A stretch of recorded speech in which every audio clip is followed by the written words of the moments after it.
Alleluia, Alleluia, Alleluia,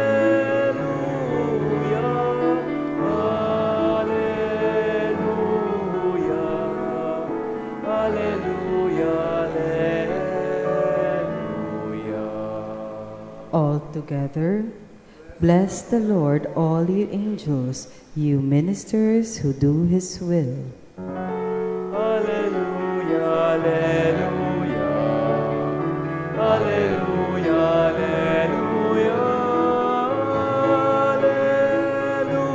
Alleluia, Alleluia, Alleluia,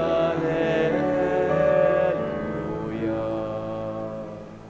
The Lord be with you. And with your spirit. Reading from the Holy Gospel according to John. Glory to you, O Lord. Jesus saw Nathanael coming toward him and said of him, "Here is a true child of Israel. There is no duplicity in him." Nathanael said to him, "How do you know me?" Jesus answered and said to him, "Before Philip called you, I saw you under the fig tree." Nathanael answered him, "Rabbi, you are the Son of God. You are the King of Israel." Jesus answered and said to him, "Do you believe because I told you that I saw you under the fig tree? You will see greater things than this." And he said to him, "Amen, amen, I say to you, you will see heaven opened and the angels of God ascending and descending on the Son of Man." My dear friends, the Gospel of the Lord. Praise to you, Lord Jesus Christ. Good afternoon, sisters and brothers in Christ. Peace and blessing. Have you seen an angel once or many times in your life? Nakakita na ho ba kayo ng anghel? Yes or no? Perhaps not see, but felt, experienced, encountered angelic presence? Have you seen an angel? Experience? Demonyo po, nakakita na ho kayo. Bakit ho kayo biglang tumawa? Para ho sa mga nakakita ng anghel, do they have wings or without wings? Sabi ho, di ba?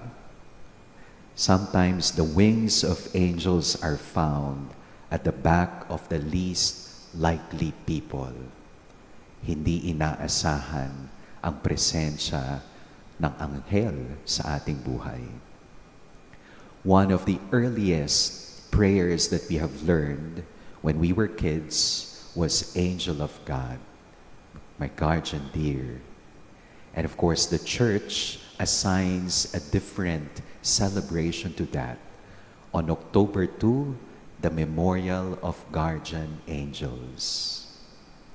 Alam niyo ho, ang tunay na nakakakita sa mga anghel, those who can see angels are the childlike. If you are not childlike, hindi ho natin makikita ang mga anghel. Many confirm the presence of angels in our lives. Unexpected, hindi inaasahan. Indescribable, divine.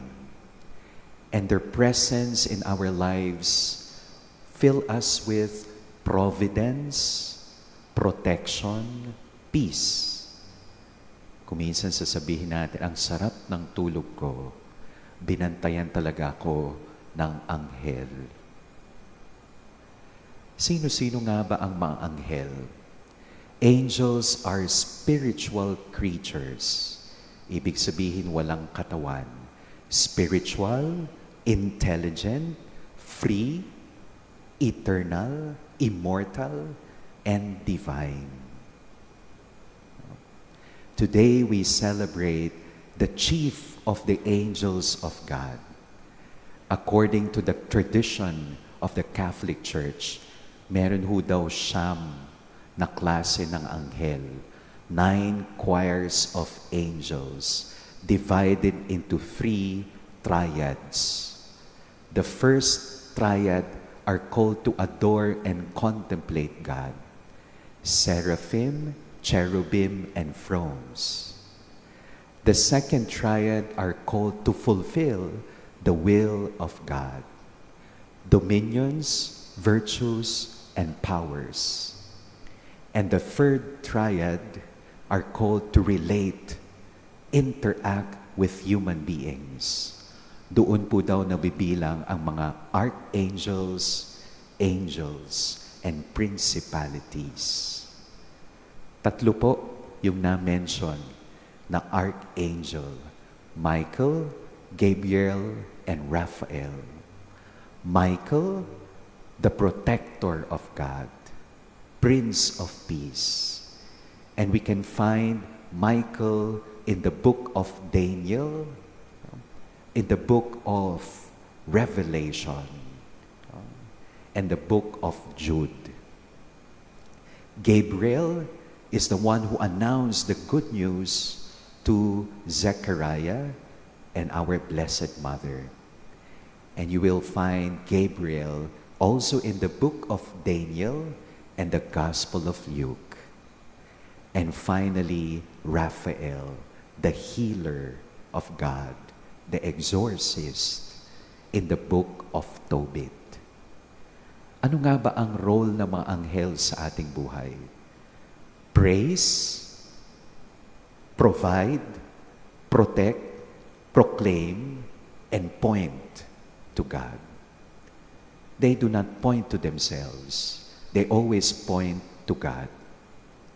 Alam niyo po, si Lucifer was once an angel. Pero po ang kanyang kamay, tinuturo sa sarili. Gusto niyang malamangan ang Diyos, malampasan ang Diyos. At sa kanyang paghahangad, maging Diyos at malampasan ng Diyos, yun po ang kanyang pagbagsak. My dear friends, the presence of the archangels in our lives simply would remind us of the friendship of God. Lagi pong andyan ang presensya ng Diyos sa ating buhay.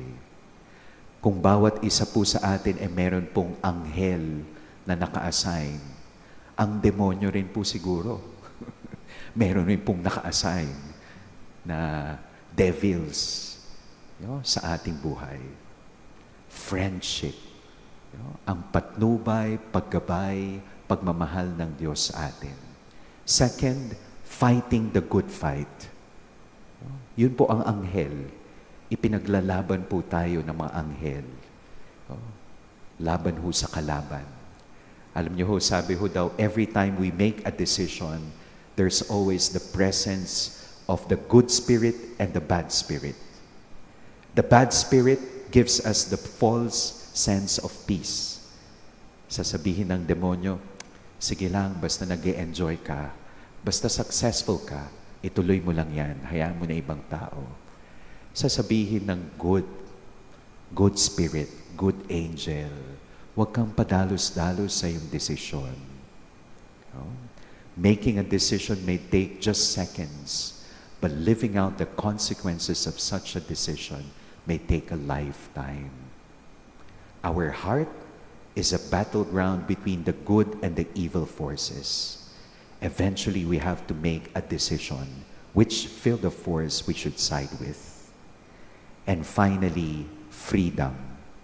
Friendship, fighting the good fight, and freedom. Bakit daw ang mga anghel nakakalipad? Dahil ba sila ay may pakpak? Sabi ho ng isang writer na si G.K. Chesterton, angels can fly not simply because they have wings. Angels can fly because they are light. Magaan, walang takot, walang pagmamayabang, walang ere. Kaya sila ay nakakalipad. Amen.